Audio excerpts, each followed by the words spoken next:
নমস্কার। কবি সুনীল গঙ্গোপাধ্যায়ের লেখা গল্প একটা চিঠি আর সাদা পাখি। প্রিয়ব্রত টেবিলে বসে টেলিফোনে কথা বলছিলেন।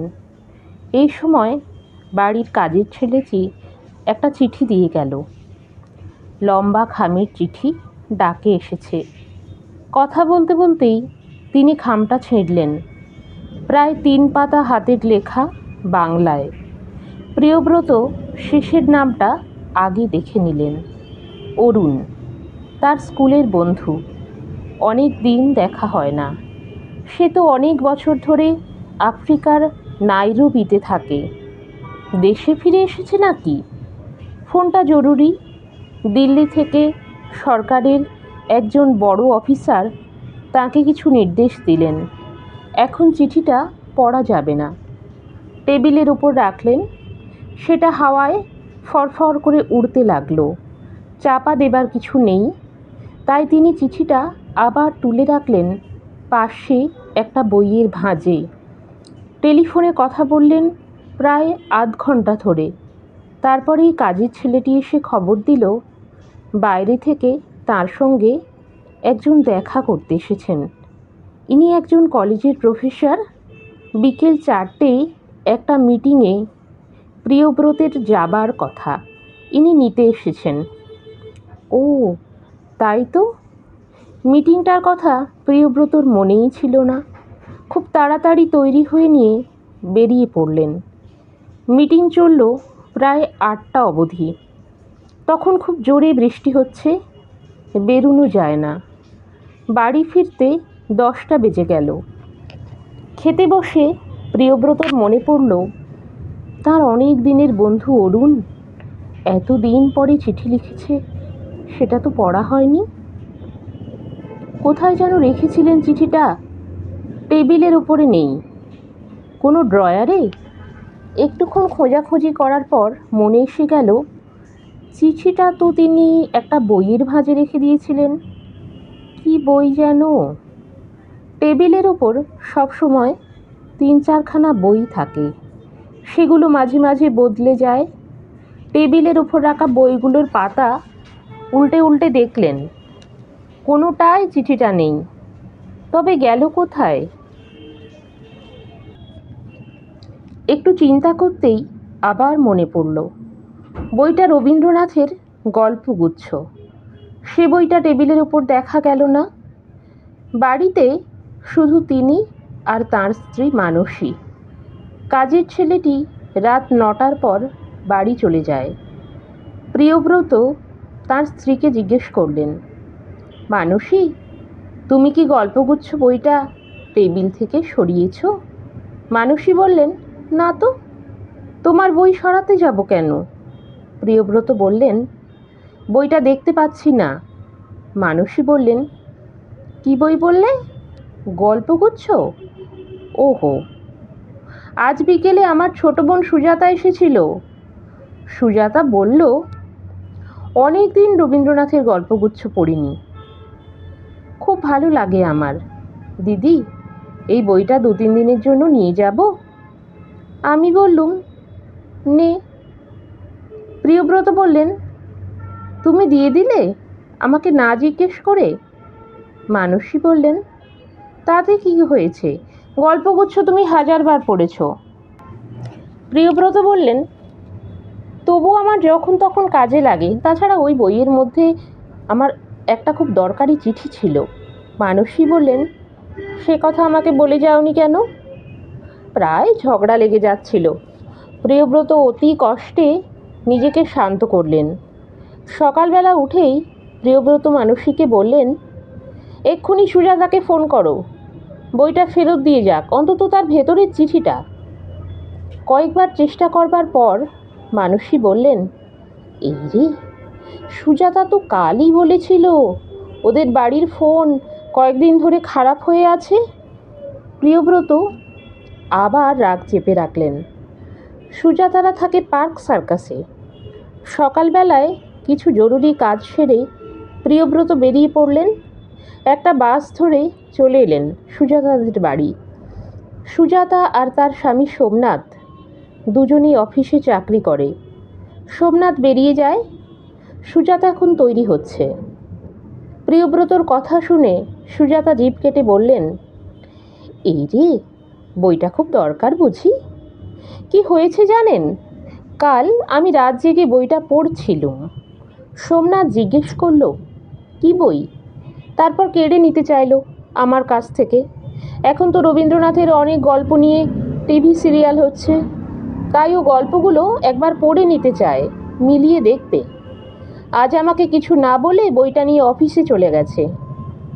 প্রিয়ব্রত মনে মনে বললেন, রবীন্দ্রনাথের গল্প পড়ার যদি এত শখ থাকে তো একটা বই কিনে নেয় না কেন? এমন তো কিছু দাম না। মুখে বললেন, সোমনাথ অফিস থেকে কখন ফেরে? সুজাতা বলল, বেশ দেরি হয়, 7টা 7:30 হয়ে যায়। প্রিয়ব্রত সে বাড়িতে ফিরে এলেন 8টার সময়। সোমনাথ ফিরে এসে চা খাচ্ছে। সে বলল, প্রিয়দা, আপনি নাকি বইটার জন্য খুব ব্যস্ত হয়ে গেছেন। আমার অনেকগুলো গল্প পড়া হয়ে গেছে, আর 2 দিন রাখতে পারি না। প্রিয়ব্রত বললেন, ঠিক আছে, রাখো। বইটার মধ্যে একটা চিঠি আছে, সেটা আমার দরকার। সোমনাথ বললেন, চিঠি? আমি কোনো চিঠি দেখিনি তো। ভেতর থেকে সে বইটা নিয়ে এলো। সব পাতা উল্টে নেড়ে চেড়ে দেখা হলো, বইয়ের মধ্যে কোনো চিঠি নেই। প্রিয়ব্রত বললেন, তোমার অফিস যাবার পথে চিঠিটা কোথাও পড়ে যায়নি তো? সুজাতা বলল, আমিও তো কোনো চিঠি দেখিনি। প্রিয়ব্রত বললেন, তোমাদের বিছানায় বা খাটের নিচে একটু খুঁজে দেখবে। সব খুঁজে দেখা হলো, কোথাও নেই সে চিঠি। সুজাতা বলল, দরকারি চিঠি বইয়ের মধ্যে রাখেন কেন? ভারী বাজে অভ্যেস, যেখানে সেখানে তো পড়ে যেতে পারে। প্রিয়ব্রত বললেন, সব দোষ আমারই। বাড়িতে ফিরে তিনি বারান্দায় চুপ করে বসে রইলেন। খুব মনটা খারাপ লাগছে। অরুণ ছিল তার ঘনিষ্ঠ বন্ধু, একসঙ্গে পড়াশুনো করেছে, একসঙ্গে বেড়াতে গেছে কত জায়গায়। শুধু কিছু একটা ভুল বোঝাবুঝি নিয়ে ঝগড়া হয়েছিল দুজনের মধ্যে। তারপর অরুণ আফ্রিকায় চলে গেল। সেখান থেকে আর চিঠি লেখেনি। এতদিন যোগাযোগও ছিল না। এতদিন পরে অরুণ ফিরে এসেছে, চিঠি লিখেছে নিজের থেকে। সে চিঠির সবটা পড়াও হয়নি প্রিয়ব্রতর। সে চিঠিতে নিশ্চয়ই অরুণের ঠিকানা, ফোন নাম্বার সব ছিল। কি করে প্রিয়ব্রত উত্তর দেবেন? উত্তর না দিলে অরুণ ভাববে প্রিয়ব্রত এখনও রাগ করে আছে। প্রিয়ব্রত ফিসফিস করে বলতে লাগলেন, চিঠি, ফিরে এসো। চিঠি তুমি কোথায়?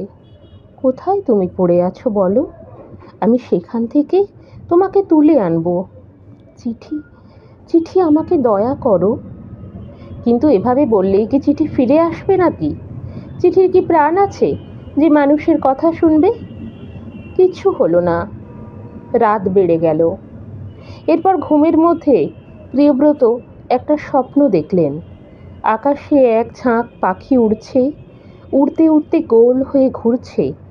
তারপর সবগুলোর মধ্যে থেকে একটা পাখি আলাদা হয়ে গেল। সেটা একা উড়তে লাগলো অন্যদিকে। পাখিটা সাদা ধপধপে, ঘুঘু কিংবা পায়রার থেকে একটু বড়। সেটা উড়ছে একটা রাস্তার মাঝখান দিয়ে, দুদিকে বাড়ি।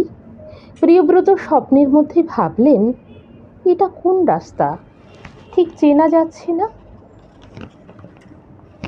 একসময় পাখিটা একটা বাড়ির 3তলার বারান্দায় বসল। প্রিয়ব্রত দেখলেন সে বাড়ির 1তলায় একটা বেশ বড় ওষুধের দোকান, সাইনবোর্ড লেখা বেঙ্গল ফার্মেসি।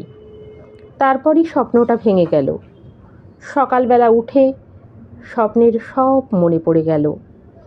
প্রিয়ব্রত ভাবলেন, এই স্বপ্নের মানে কি? তাদের পাড়াতেই একটা বেঙ্গল ফার্মেসি ওষুধের দোকান আছে, কিন্তু পাখিটা যে বাড়িতে বসেছিল এ বাড়িটা সেরকম দেখতে না। তিনি সেই ওষুধের দোকানে গিয়ে জিজ্ঞেস করলেন, আপনাদের আর কোনো দোকান আছে কলকাতায়? তারা বললেন, হ্যাঁ, আরও দুটো দোকান আছে, একটা নিউ আলিপুর আর একটা সিআইটি রোডে। তারা ঠিকানা দিয়ে দিল। প্রিয়ব্রত প্রথমে গেলেন নিউ আলিপুরে। সে বাড়ির একতলা ওই স্বপ্নের বাড়িটা নয়। একটা ট্যাক্সি নিয়ে গেলেন সিআইটি রোডে। নম্বর খুঁজে পেয়ে দেখলেন একতলায় ওষুধের দোকান আর 3 তলায় একটা বারান্দা আছে। তিনি ট্যাক্সি থেকে নেমে দাঁড়াতেই একটা ছেলে বলল, কাকু, আপনি এসেছেন? বাবা কাল থেকে বারবার আপনার কথা বলছেন, বাবার খুব অসুখ। ছেলেটির সঙ্গে প্রিয়ব্রত খুব তাড়াতাড়ি উঠে এলেন 3 তলায়। একটা খাটে শুয়ে আছে অরুণ। চোখ দুটো একেবারে গর্তে বসে আছে, চেহারাও খুব রোগা। প্রিয়ব্রত তাঁর শিয়রের কাছে বসে একটা হাত তুলে নিলেন নিজের হাতে। অরুণ বললেন, প্রিয়, তুই এসেছিস? আমি চিঠি লিখেছিলাম। চিঠি পেয়েও তুই না এলে আমি ভাবতাম তুই এখনও আমার উপর রাগ করে আছিস। আমি বাঁচব না, মরার আগেও আমার এই দুঃখ থেকে যেত। সেই যে ঝগড়া হয়েছিল, সে দোষ ছিল আমারই। প্রিয়ব্রত বললেন, আমি রাগ করে থাকবো কেন? তোর দোষ নয়, দোষ ছিল আমার। কিন্তু এতদিন তোর ঠিকানা জানতাম না। তুই মরবি না মোটেই, তুই আরও অনেক দিন বাঁচবি। অরুণ ফ্যাকাশে হেসে বললেন, আমি বাঁচব? তুই কি করে জানলি? তুই কি ডাক্তার? প্রিয়ব্রত বললেন, না, কিন্তু আমাকে একটা পাখি বলেছে তোর সঙ্গে আমার দেখা হলেই আমরা দুজনেই আরও অনেক দিন বাঁচব। গল্পটা কেমন লাগলো অবশ্যই কমেন্ট করে জানাবেন বন্ধুরা। আপনাদের কমেন্ট আমার কাছে অত্যন্ত গুরুত্বপূর্ণ। নমস্কার।